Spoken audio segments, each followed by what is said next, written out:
नमस्कार, स्वागत है आपका चौथा पैगाम में। आपके साथ मैं हूं फिरदौस। आइए नजर डालते हैं आज की गतिविधियों पर। यातायात विभाग और आरटीओ की संयुक्त टीम द्वारा लगभग सभी थानों के द्वारा बुरहानपुर शहर में बिना कागज के घूम रहे ऑटो पकड़ने का अभियान शुरू कर दिया गया है, जिससे ऑटो चालक परेशान है। जबलपुर हाईकोर्ट के निर्देश पर पूरे प्रदेश में जगह जगह बिना कागज के संचालित हो रहे ऑटो के खिलाफ कार्रवाई की जा रही है। इसी कड़ी में बुरहानपुर जिला मुख्यालय पर भी आरटीओ विभाग, यातायात विभाग और सभी थानों में एसपी राहुल कुमार के निर्देश पर बिना कागज के, अनफिट, बिना परमिट के घूम रहे ऑटो के खिलाफ कार्रवाई की जा रही है। शहर के सभी थानों में ऑटो जमा किए जा रहे हैं और इनका कोर्ट केस बनाया जा रहा है। पुराने आरटीओ बैरियर पर भी कई वाहन जब्त कर खड़े कर दिए गए, तो कई थानों में वाहन खड़ी है। विभाग कार्रवाई कर रहा है तो ऑटो संचालक इससे काफी परेशान है। वहीं कई ऑटो चालकों का कहना है कि कोर्ट में चालान पेश नहीं किया जा रहा, इससे उनके सामने रोजी रोटी का संकट खड़ा हुआ है। केंद्र सरकार द्वारा बैंकों के निजीकरण को लेकर बैंक कर्मचारी मैदान में उतर गए हैं और केंद्र सरकार के खिलाफ नारे लगाकर बैंकों के निजीकरण बंद करने की मांग की है। इसको लेकर बैंक कर्मी 2 दिवसीय हड़ताल पर है। हाथों में तख्ती और लाल पताका निशान लेकर विरोध कर रहे ये सभी बैंक कर्मचारी है। बुरहानपुर जिले के लगभग 50 शाखाओं के 500 से अधिक बैंक कर्मचारी केंद्र सरकार की नीति का विरोध कर रहे हैं।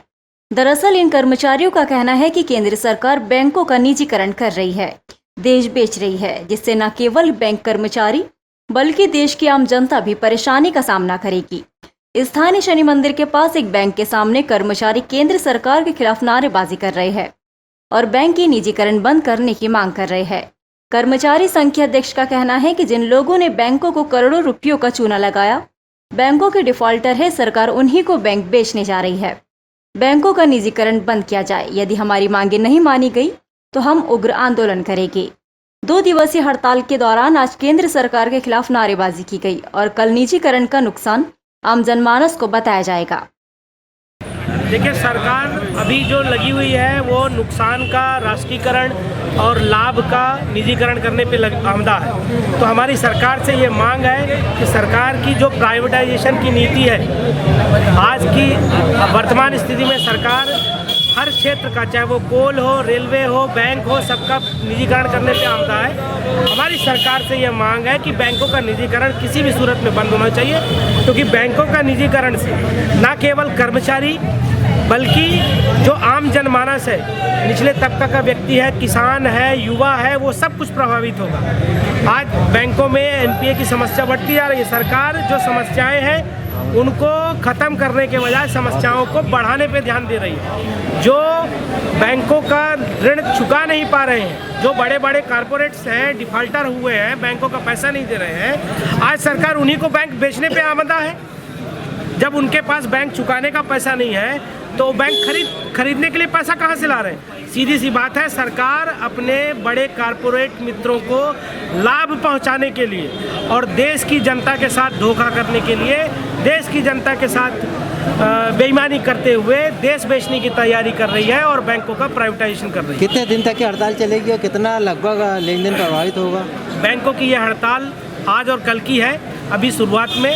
अगर सरकार ने हमारी मांगे नहीं मानी तो बाद में हम इससे ज़्यादा दिन की हड़ताल और अनिश्चितकालीन हड़ताल के रास्ते भी खुले हुए। 2 दिन की हड़ताल से कितना नुकसान हो सकता है? देखिए, नुकसान करना हमारा उद्देश्य नहीं है। हमारा उद्देश्य केवल ये है कि सरकार जन विरोधी कानून वापस ले। इतनी शाखाएं बंद रहेगी 2 दिनों के अंदर? जिले की लगभग 50 से ऊपर शाखाएं बंद रहेंगी। जिले के आप पार्टी के कार्यकर्ता जिला अस्पताल पहुंचे। यहां पहुंचकर उन्होंने मरीजों से बात की और उनकी समस्या सुनकर उन्हें नोट किया। समस्या को लेकर आप पार्टी के कार्यकर्ता कलेक्टर को ज्ञापन सौंपेंगे।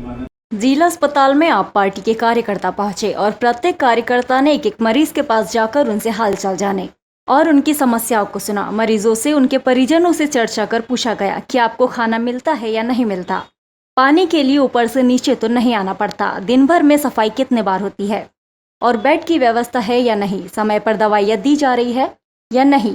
ऐसी कई समस्याएं सुनी और नोट की। शांतनु पाटीदार और रियाज खोकर के नेतृत्व में कार्यकर्ताओं ने सभी वार्ड का निरीक्षण किया। इस दौरान नईम अंसारी, सादिक अख्तर दुर्रानी, वसीम अंसारी सहित कार्यकर्ता मौजूद थे। शांतनु पाटीदार ने बताया कि लगातार जिला अस्पताल से मरीजों की समस्याएं सुनने को मिल रही थी।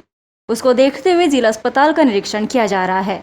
फिर इसका एक ज्ञापन कलेक्टर को सौंपकर समस्याओं का निराकरण करवाया जाएगा। प्रधानमंत्री नरेंद्र मोदी ने गुजरात में आनंद स्थल से पूरे देश के किसानों को संबोधित किया। बुरहानपुर जिले में भी इस कार्यक्रम को प्रोजेक्टर के माध्यम से दिखाया गया। 15 स्थानों का चयन किया गया था, इसमें किसान शामिल हुए। गुजराती आनंद से प्रधानमंत्री नरेंद्र मोदी द्वारा किसानों को जीव खेती के गुण बताए गए।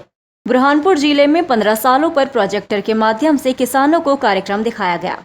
इस दौरान जिले भर के किसान कार्यक्रम में पहुंचे और जैविक आधारित खेती की जानकारी प्राप्त की। इस दौरान देसी गाय की जानकारी भी देखने और सुनने को मिली। कार्यक्रम सुनने के लिए किसान बड़ी संख्या में मौजूद थे। देश के वैज्ञानिकों ने किसानों को जैविक खेती की जानकारी दी और कहा कि कंपनी में भी जैविक खेती कर सकते हैं। इससे जमीन को नुकसान नहीं होगा और किसान कम लागत में ज्यादा मुनाफा कमा सकता है। भारतीय किसान संघ मध्य प्रदेश मालवा प्रांत की शाखा ने किसानों के मुद्दों को लेकर खंडवा रोड स्थित कृषि उपज मंडी में धरना देकर मुख्यमंत्री और कलेक्टर के नाम ज्ञापन सौंपा। भारतीय किसान संघ ने स्थानीय कृषि उपज मंडी में धरना देकर कलेक्टर मुख्यमंत्री के नाम पर ज्ञापन सौंपा। ज्ञापन में मांग की गई है कि प्रधानमंत्री फसल बीमा योजना 2020 का लाभ किसानों को नहीं मिला है, इसे तुरंत दिया जाए। फसलों की बीमा राशि वापस कर दी गई है। ऐसी स्थिति में फसलों का मूल्यांकन कर मुआवजा निर्धारित किया जाए। पिछले वर्ष से सीसीआई द्वारा किसानों की कपास बुरहानपुर में खरीदी नहीं है, वो भी समय से पूर्व खरीदी प्रारंभ की जाए। इसी के साथ ज्वार मक्का के पंजीयन कर खरीदी केंद्र बढ़ाकर समर के पूर्व समर्थन मूल्य पर खरीदी जाए। इसके अलावा जिले के केला उत्पादक किसानों के साथ छल कपट कर 200 और 100 रुपये क्विंटल के भाव से खरीदी की जा रही है, जो कि लागत मूल्य के बराबर भी नहीं बनती। इस स्थिति में अभिलंब ठीक किया जाए। किसानों के खेतों की केला फसल का माल काटने वाले लाइसेंसधारी तय किए जाए। ऐसे मुख्य मांगों को लेकर किसान संगठन भारतीय किसान संघ ने ज्ञापन सौंपा। भारतीय किसान संघ पूरे प्रदेश में अपना धरना आंदोलन और ज्ञापन प्रस्तुत कर रहा है। वर्तमान में जो 2020 में फसल बीमा किया गया था, वो बीमा की एक मुश्त राशि किसानों के खाते में डाल दी गई है और 2020 से किसानों को बीमा का लाभ नहीं मिल रहा है। वर्तमान में ये जो यहाँ पर मक्का और ज्वार की फसल की खरीदी समर्थन मूल्य पर की जाना थी, वो भी 2 वर्ष से हुई नहीं है। सीसीआई द्वारा कपास की खरीदी समर्थन मूल्य पर की जाना थी, वो भी 2 वर्ष से नहीं हुई है। इस बार भी खरीफ की फसल का बीमा नहीं काटा गया है और इससे खरीफ की फसल का भी बीमा किसानों को नहीं मिलेगा। इसलिए भारतीय किसान संघ ने आज प्रदेश के सभी जिलों में अपना धरना और चक्का जाम आंदोलन प्रस्तुत किया है।